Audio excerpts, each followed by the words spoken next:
Hey everybody, I'm Gil and I'm your Lyft driver. Today I'm going to talk about some do's and don'ts in terms of the first 3 months on the job and my experiences with Lyft and what has made my passengers happy and perhaps some things you might not want to do. And these are based on my experiences just in the first 3 months.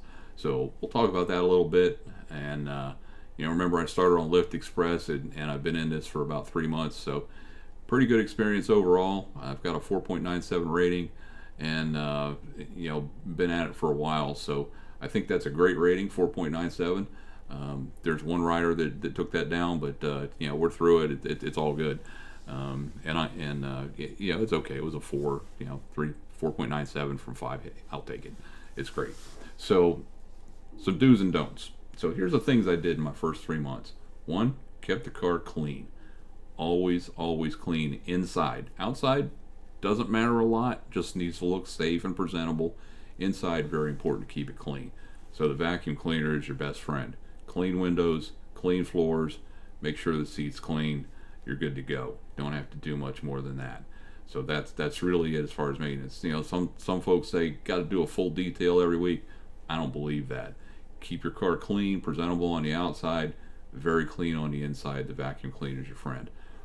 Do I provide snacks? No, I don't do that.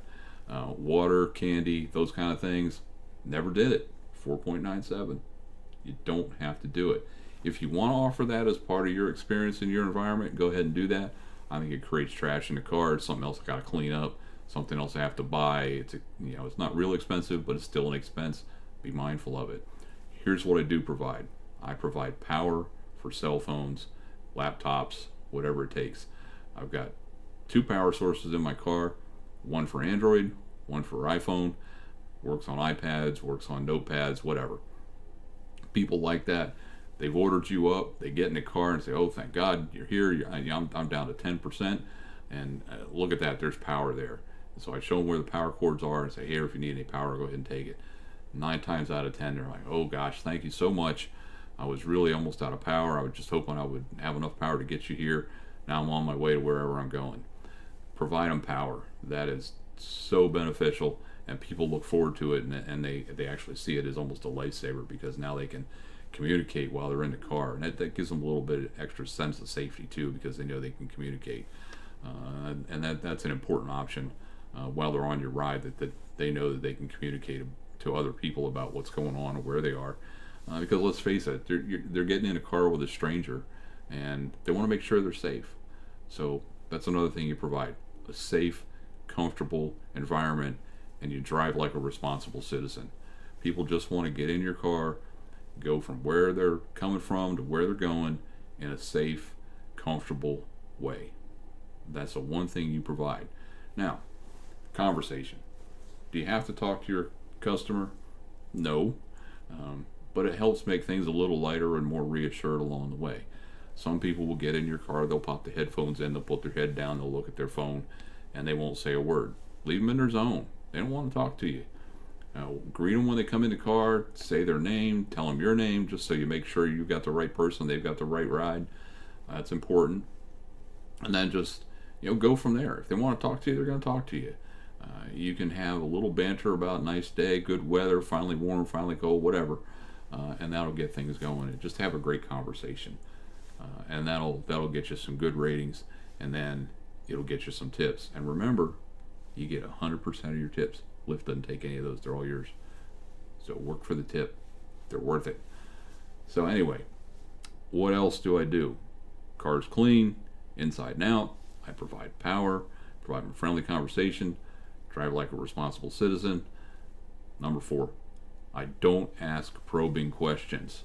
No matter who's in your car, you don't need to ask them if you're taking them home.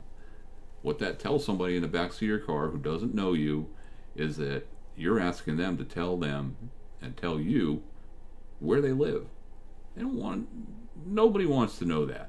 You don't need to ask that question. Don't say, hey, am I taking you home? Is this your house? Whatever. That's a security problem. Don't ask the question. Am I taking you to work? That means I'm going to, potentially, I could come find you where you work if I'm really interested in you, which leads me to another point.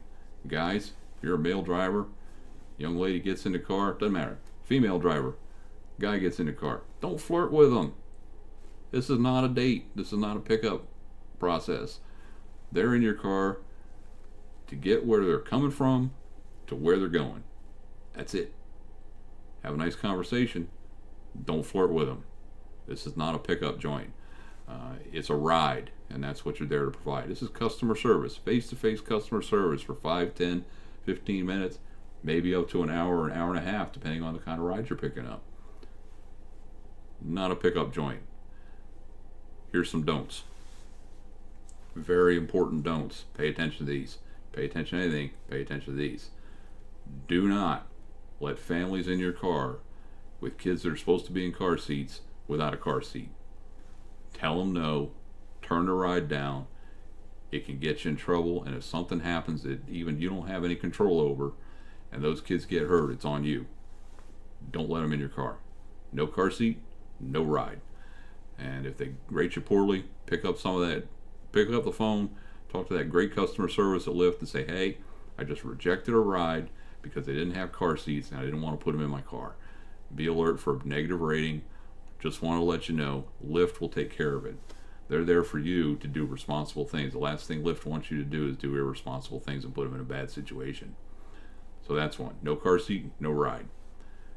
Here's another one. Hey, take my drunk friend home. Here's the address. It's on my account. Don't do it. There is so much liability you're taking on when you do that. First off, are you taking them home? You don't know that. Somebody gave you an address to take a drunk person. They don't even know where they're going.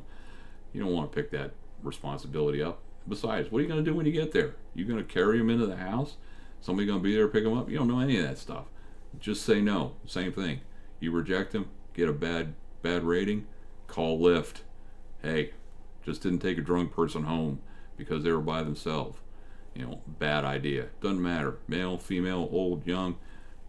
Somebody in your car, you don't know where you're taking them. Somebody drops them in there on their account. There's nothing but risk in that.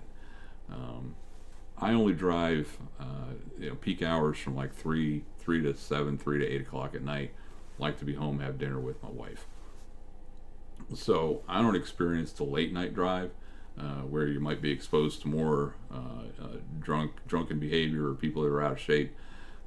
So I don't really have any advice to that. If you want to take that on, take it on. I've never had any real issues in my car. Most of the people that I get that have had a few are going from happy hour to another bar or from happy hour to dinner or something like that. So they're usually in pretty good shape and they're in good mood. So it's not an issue. Another don't do is don't put more people in your car than you have the capacity for. Lyft is very friendly. We don't upcharge for extra people. In fact, we encourage you to bring a friend along. Bring a friend along to an extent. Don't overload the car. If you're overloading the car, you're going to get in trouble. That's going to be a problem. So try to avoid that. So back to the upside. Have a great conversation. Be a conversationalist. Know current events. Don't go places where you don't want to go. Think of it like a dinner party.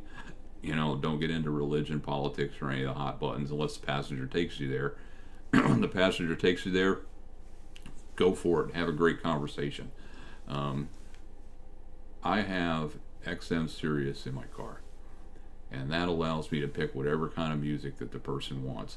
When a person gets in my car, there's nothing on the radio. There's no music. There's no talk radio. One of the things I offer them, I say, hey, you want to listen to some music? They'll say, sure, do whatever you want. And then you can pick your own if you want to, or you can leave it quiet and have a conversation. Or you can say, hey, what kind of music do you like? And they'll tell you, and if you know your stations, punch your button and off you go. Somebody's got music they want to listen to on your ride. I put in my profile the kind of music I like, so sometimes they'll look at the profile and say, oh, you like reggae music? Let's listen to some reggae. Punch the button, off you go, and you have a conversation about that. You're in the business of creating an environment for your customer. Your customer wants to get from where they are to where they're going with the most pleasant, safe, reliable experience they can. That's your responsibility to provide them. Doesn't take candy, doesn't take water, don't need potato chips. Clean car, inside and out, super clean inside, okay clean outside, safe environment. That's all you got to remember, and you're going to get an awesome rating. I'm Gil, and I'm your Lyft driver. You have a great day.